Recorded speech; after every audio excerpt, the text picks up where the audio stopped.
20 अगस्त बुधवार को बाजार में कई प्रमुख स्टॉक्स पर निवेशकों की नजर रहेगी। इनमें जीएमआर पावर, आईआरएफसी और गेल जैसी कंपनियां शामिल हैं। इनसे जुड़े अहम बिजनेस अपडेट सामने आए हैं। आइए जानते हैं उन 11 स्टॉक्स के बारे में जो बुधवार के कारोबारी सत्र में निवेशकों और ट्रेडर्स के रडार पर होंगे। GMR power and urban infra के बोर्ड की बैठक 22 अगस्त को होने जा रही है। बैठक में 3000 करोड़ रुपए जुटाने के प्रस्ताव पर विचार किया जाएगा। इन्फो एज कंपनी ने जानकारी दी है कि चीफ फाइनेंशियल ऑफिसर चिंतन ठक्कर ने अपने पद से इस्तीफा दे दिया है। वह 19 नवंबर 2025 तक कंपनी के साथ बने रहेंगे। इसके अलावा अमरीश रघुवंशी को अंतरिम सीएफओ नियुक्त किया गया है। जीआईसी हाउसिंग फाइनेंशियल लिमिटेड के शेयरधारकों ने एजीएम में 2500 करोड़ तक redeemable non convertible debentures private placement के जरिए जारी करने को मंजूरी दी है। साथ ही एजीएम में प्रमोटर कंपनियों के साथ 1000 करोड़ तक के मटेरियल रिलेटेड पार्टी ट्रांजैक्शन को भी हरी झंडी दी गई। आईआरएफसी सरकारी रेल कंपनी आईआरएफसी ने एसआईटीसीओ के साथ मिलकर 199.70 का टर्म लोन मंजूर किया है। इसका मकसद है सूरत में नया मल्टी मॉडल ट्रांसपोर्ट हब बनाना, जो देश का पहला ऐसा प्रोजेक्ट होगा। इस प्रोजेक्ट में रेल, मेट्रो, बस और टैक्सी जैसी कई ट्रांसपोर्ट सेवाओं को जोड़कर यात्रियों को बेहद सुविधा दी जाएगी।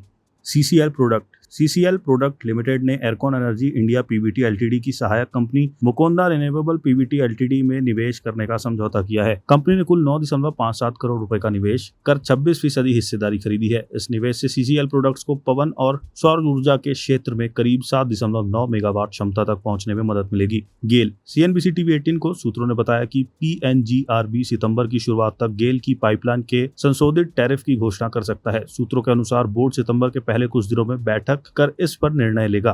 एसएमएल इसूजू ने जानकारी दी कि बोर्ड ने कंपनी का नाम बदलकर एसएमएल महिंद्रा करने को मंजूरी दे दी है। इसके साथ ही कंपनी की एजीएम 26 सितंबर को आयोजित होगी। एंडोरेंस टेक्नोलॉजीज लिमिटेड के बोर्ड ने ब्रेक सिस्टम उत्पादन बढ़ाने की योजना को मंजूरी दी है। इस योजना के तहत anti lock braking system, disc brake system और ब्रेक डिस्क की उत्पादन क्षमता बढ़ाई जाएगी। रूट मोबाइल कंपनी ने वित्त वर्ष 2023-24 के लिए डिविडेंड के भुगतान के लिए 28 अगस्त 2025 को रिकॉर्ड डेट तय कर दी है। रूट मोबाइल का शेयर मंगलवार को 1.53% की बढ़त के साथ 903.45 रुपए पर बंद हुआ। गुजरात अल्कालीज एंड केमिकल्स कंपनी ने बीते वित्त वर्ष के घोषित डिविडेंड की रिकॉर्ड डेट 19 सितंबर तय की है। वही कंपनी की एजीएम 26 सितंबर को होगी। Lloyds metal and energy company ने मंगलवार को बताया कि वे टांसी 3 और Tansi 3 extension coking coal mines के लिए सफल बोलीदाता के रूप में उभरी है। कंपनी ने ये परियोजना 10.5% प्रीमियम के साथ हासिल की है।